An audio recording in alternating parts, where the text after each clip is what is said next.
Hello friends, आज आपण बनवणार आहोत झणझणीत चटपटीत आणि तोंडाला पाणी सोडणारी मस्त अशी स्ट्रीट स्टाईल ओली भेळ.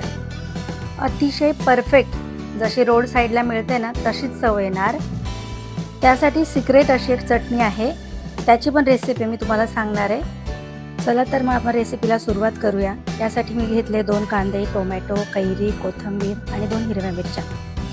भेळमध्ये हिरव्या मिरच्या टाकल्या ना की भेळला एकदम झणझणीत टेस्ट येते.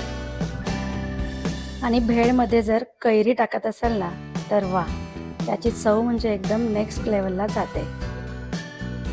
आता कैरी पण मी बारीक कट करून साईडला ठेवली आणि मुरमुरे निवडून स्वच्छ गाळून घेतले आणि एका मोठ्या बाउलमध्ये टाकले. त्यामध्ये कांदा, टोमॅटो, हिरवी मिरची, कैरी, कोथिंबीर हे सगळं घालून घेतलं. आता आपल्या भेळला क्रंची आणि क्रिस्पी बनवण्यासाठी आपण त्यामध्ये शेव, फरसाण, तिखट शेव वगैरे सगळं टाकून घेतलं आणि सुकी पापडी पण हाताने चुरून टाकली. आता बनवूया आपल्या भेळची जान असलेली पुदिन्याची चटणी. खरं सांगू का, आपल्या भेळला अजून एकदम भारी बनवण्यासाठी या पुदिन्याच्या चटणीचा रोल सगळ्यात महत्त्वाचा आहे.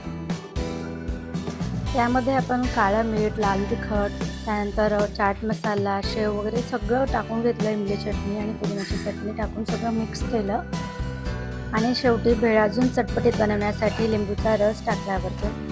आणि आता आपली भेळ रेडी आहे सर्व करण्यासाठी. ही संपूर्ण रेसिपी डिस्क्रिप्शनमध्ये दिलेली आहे. अशी आपली चटपटीत भेळ तयार आहे. मला कमेंटमध्ये नक्की कळवा की तुम्हाला भेळची रेसिपी कशी वाटली.